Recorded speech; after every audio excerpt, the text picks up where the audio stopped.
Hello les formulateurs en herbe, aujourd'hui on va parler de la famille des humectants. En fait, pourquoi je veux vous parler de cette famille? Parce que quelqu'un m'avait demandé de parler de la glycérine. La glycérine, c'est un ingrédient qu'on va retrouver dans énormément de produits cosmétiques, sur en fait la liste des produits cosmétiques. Sauf que pas beaucoup de personnes savent à quoi elle sert, pourquoi elle est mise. Enfin, il y a pas mal de questions autour de cet ingrédient qui pourtant, on verra, est fondamental. Je me suis dit, pourquoi pas faire une vidéo de la glycérine, mais plus globalement aussi de la famille en fait d'ingrédients à laquelle elle appartient, c'est-à-dire la famille des humectants. Alors déjà, on va voir ce qu'est un humectant, à quoi ça sert, surtout dans les produits de soins. Vous verrez 5 fonctions avec moi de l'humectant.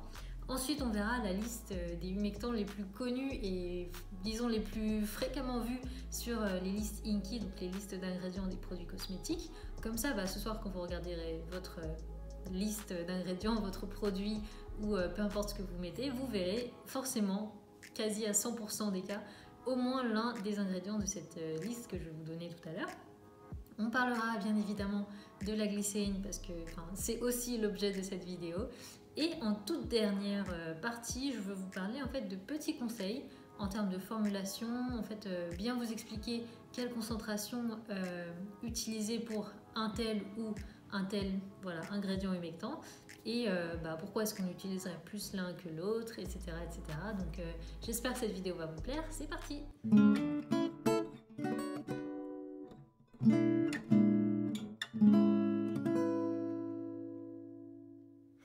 Bon, déjà, qu'est-ce qu'un humectant? L'humectant, en fait, c'est tout simplement une molécule qui va être capable de lier, d'attirer l'eau à elle et de la retenir. Pourquoi est-ce qu'elle est capable de faire ça? Parce qu'elle a des groupements hydrophiles. Donc si tu ne sais pas ce que ça veut dire hydrophile, je t'invite à regarder ma vidéo sur l'introduction à l'émulsion où je parle plus en détail de l'hydrophilie. Mais du coup, hydrophile, ça veut tout simplement dire qui aime l'eau. On peut aussi dire que c'est une matière qui est hygroscopique, toujours la même chose, qui attire et qui retient l'eau. Parce qu'elle a justement des groupements qui aiment l'eau, comme OH, comme NH. Et en fait, ça va aider en fait à bien lier l'eau et à bien empêcher qu'elle ne s'évapore de la peau. Et c'est du coup, vous l'aurez deviné, l'une de ses premières fonctions, l'un de ses premiers rôles, justement dans les formules de soins, c'est l'hydratation. Pourquoi est-ce qu'on dit que ça hydrate? Tout simplement parce que soit ça va capter l'eau qui est dans l'air ambiant, ça fonctionne vraiment bien quand on est dans des environnements très humides, par exemple des climats tropicaux, je sais pas, en Asie du Sud-Est, en Amazonie, enfin bref, dans ces environnements-là. Il y en a d'autres qui fonctionnent un peu différemment, c'est-à-dire qui captent l'eau des couches un peu plus profondes de la peau, en fait, des cellules de la peau, pour les rapatrier sur, disons, la couche la plus superficielle de la peau. Quoi qu'il en soit, ça permet de maintenir un bon taux d'hydratation à la superficie de la peau et ça, c'est vraiment génial.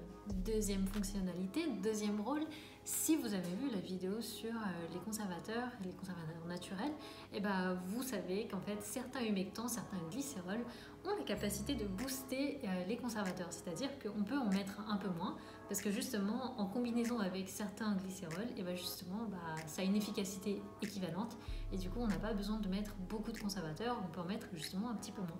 Pourquoi ça? Parce qu'en fait, comme je vous l'ai dit, en fait, il y a des groupements qui sont hydrophiles. Hydrophiles, toujours, qui aiment l'eau et qui vont rendre un peu moins disponible l'eau de la formule. Attention, l'eau de la formule. Et de ce fait, l'eau de la formule est moins disponible aussi pour la prolifération bactérienne, ce qui fait que c'est un booster de conservation. Il y a une autre chose que l'on peut dire aussi à propos des humectants, c'est que certains ont la capacité de solubiliser des extraits végétaux, notamment parce qu'ils sont capables de solubiliser un petit peu de matière grasse. Je m'explique, si un extrait végétal n'est pas totalement soluble dans l'eau à 100%, je veux dire que de l'eau, et en fait, si on ajoute un petit peu d'un glycérol, je sais pas, propylène-glycol par exemple, peut-être à 3 ou 5%, on aura la capacité de solubiliser cet extrait végétal dans de l'eau plus un tout petit peu de glycérol. Ce qui m'amène à une autre fonctionnalité qui serait, en fait, certains humectants sont capables d'aider les actifs à pénétrer plus en profondeur dans les couches de la peau. Alors, j'ai envie de mettre de grosses guillemets un peu partout et surtout de vous dire de prendre avec des pincettes cette affirmation parce que sur le principe, c'est juste. mais d'un autre côté, ça dépend, d'accord? Sur le principe est correct, mais après, ça dépend des situations, ça dépend de la formule, ça dépend d'énormément de choses, donc à prendre avec des pincettes. Si par exemple, on voit la peau, en fait la superficie de la peau, comme un mur de briques. Okay, le mur de briques, normalement, il est imperméable, il n'y a rien qui passe au travers de ton mur de briques. Tes cellules, bah, ce sont tes briques, et entre tes briques, il y a un ciment, le ciment qu'on appelle aussi ciment intercellulaire, qui est fait de lipides et de protéines.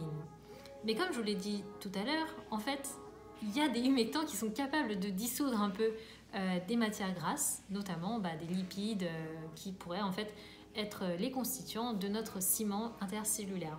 De ce fait, c'est comme si on avait trouvé une matière qui serait capable de dissoudre le ciment entre nos briques. Alors dans ce cas-là, est-ce qu'on pourrait faire passer du sel? Oui. On peut faire passer du sable? Oui. Des grains de raisin? Du riz? Oui. Est-ce qu'on pourrait faire passer un ballon de foot? Non. C'est là où je veux en venir, c'est-à-dire que sur le principe, effectivement, les molécules actives, par exemple, un actif anti-âge, un actif blanchissant, un actif anti-acné, ça dépend. Parce que si c'est une grosse molécule comme un ballon de foot, eh ben non, ça ne va pas passer, même si le ciment intercellulaire est fondu ou affaibli. Et si ton mur, il est plus aussi imperméable qu'il était au début, eh ben, un ballon de foot, ça passera tout de même pas. Par contre, si c'est une molécule plus petite, comme un grain de riz ou du sable, ça peut passer. Et l'autre point sur lequel je voulais vous demander de prendre avec des pincettes, c'est tout simplement le fait que on ne sait pas exactement jusqu'où ça va en termes de profondeur sur les couches de la peau. C'est pas mesuré, tant que c'est pas mesuré, tant que c'est pas documenté, on peut pas vraiment dire que ça va plus profond ou moins profond, on sait pas trop. Donc sur le principe, oui, mais ça dépend. Et enfin, 5e fonction, qui est un petit peu accessoire selon moi, mais qui peut être utile, on ne sait jamais. Dans la famille des humectants, il y a les polyols, qui en fait ont la capacité de ralentir la congélation ou du moins d'empêcher en fait le gel. C'est un antigel. Si vous faites des formules qui sont vraiment basées sur que de l'eau et que vous avez des problèmes en stabilité, des petits problèmes de stabilité notamment au froid, et dans ce cas-là, pensez à un polyol qui pourrait vous aider à ralentir le point de congélation. Ok, donc maintenant on passe à les listes, disons, des humectants qui sont les plus connus et que vous allez facilement retrouver sur vos listes d'ingrédients, notamment les produits de soins. Glycérine, évidemment, je vais faire une partie que pour elle. L'aloe vera, super connu, il n'y a pas besoin d'en parler plus que ça, on sait que ça fonctionne bien en tant qu'humectant. Il y a le miel, il y a le butylène glycol, le propylène glycol, le 1,2-hexandiol, vous l'avez vu dans ma vidéo sur les conservateurs. Il y a l'acide lactique, l'acide hyaluronique, disponible en plusieurs versions, plusieurs grades, mais là, comme ça, sur la liste, vous ne savez pas quel grade a été utilisé. Est-ce que butylène glycol, j'ai déjà dit? Je ne sais pas. Il y a le sorbitol. En fait, vous remarquez que c'est souvent des noms en ol, parce qu'en fait, c'est souvent avec des fonctions alcool, et ça se finit en ol. Qu'est-ce que je voulais dire d'autre? Il y a l'urée. L'urée est l'un des rares humectants à ne pas être composé, disons, de groupe OH, mais plutôt de groupe NH. Donc, c'est sa petite particularité, mais sinon, c'est un très bon humectant aussi. Qu'est-ce qu'on a d'autre? Je pense que j'ai fait le tour. Ah non, il y a le sodium PCA. Sodium PCA, vous allez le retrouver très souvent aussi. Ok, c'est parti pour la glycérine. Pourquoi je vais vous parler de la glycérine? Parce que c'est la base en fait. C'est un ingrédient fondamental avec lequel les formulateurs sont mis en contact dès le début. Et elle est vraiment passionnante parce que déjà, elle est efficace en termes de tout ce qui est hydratation, etc. C'est un humectant très efficace. Il y a des études qui le montrent. Deuxièmement, c'est un ingrédient accessible, c'est-à-dire qu'elle est synthétisée. Elle peut être synthétique, glycérine synthétique, ou glycérine végétale, donc vraiment accessible à tous. Du coup, pas cher. Et voilà, je trouve que déjà avec ces trois arguments-là, on peut vraiment dire que la glycérine est un ingrédient fantastique. En plus de ça, petit conseil en formulation, si vous utilisez par exemple la gomme de xanthane ou de la carragénane, c'est beaucoup plus simple de mélanger en fait votre gomme de xanthane ou carragénane dans de la glycérine, de faire un pré-mélange et ensuite de l'ajouter à l'eau sous agitation plutôt que de mettre la gomme de xanthane ou la carrageenan dans l'eau directement, tout simplement parce que ça va vous donner un gel plus homogène et ça va vraiment être plus facile de créer ce gel. Donc vraiment suivez ce petit conseil, ça vous permettra de gagner beaucoup de temps. Ce qui est bien avec la glycérine aussi, c'est qu'on peut l'utiliser entre 3 et 5% pour qu'elle ait déjà un effet sur, disons, l'humidité qui est apportée à la surface de la peau. Si on dépasse, disons, ces 5% et qu'on essaie d'en mettre plus, genre 10, 15%, ça va donner un effet un peu collant en fait à la formule et c'est pas forcément très agréable. Surtout que si on va trop loin en termes de, disons, de pourcentage de concentration de glycérine dans la formule, c'est pas trop fait pour les peaux normales, disons peau sans pathologie, peau saine, mais c'est plutôt une orientation vers une formule qui sera pour les peaux, disons, avec des pathologies comme certains types d'eczéma. Voilà, c'est des formules très spécifiques qui sont à 20-30% de glycérine, mais voilà, c'est pas trop le sujet, mais juste je vous dis, essayez de rester entre 3 et 5%, c'est largement suffisant pour la glycérine. Et voilà, maintenant qu'on y est, que je vous parle des concentrations, que je vous parle de conseils de formulation, je voulais vraiment finir sur la concentration de cette famille qui est voilà, les humectants. Donc les humectants, ils peuvent fonctionner entre 0,5 on va dire et 10%. Ça dépend lequel vous choisissez. Vous savez cette liste dont je vous ai fait part tout à l'heure, et ben chaque ingrédient effectivement a son pourcentage d'efficacité individuelle. Glycérine c'est entre 3 et 5. Urée par exemple c'est entre 7 et 10%. On a vu de très bons résultats autour de 10% d'urée dans une formule. Après ce que l'on peut dire c'est que l'acide hyaluronique, quand on le voit comme ça sur l'étiquette, effectivement, vous ne savez pas quel grade a été effectué. Il y a des grades qui sont efficaces à 0,01%, il y en a qui sont efficaces à 0,5%, il y en a qui sont efficaces à 0,1%, et il y en a même qui sont efficaces à 1%, donc on ne sait pas trop. En tant que consommateur, en tant que formulateur, en revanche, faut bien se renseigner et il faut bien se dire « Ah oui, ok, là, c'est efficace à 0,5, donc je mets 0,5 pour me dire que ça va fonctionner et ça va être efficace dans ma formule. » En termes d'utilisation, là, c'est un tips qui va vraiment vous permettre d'utiliser votre humectant de la façon la plus optimale possible et d'en tirer le plus d'efficacité possible.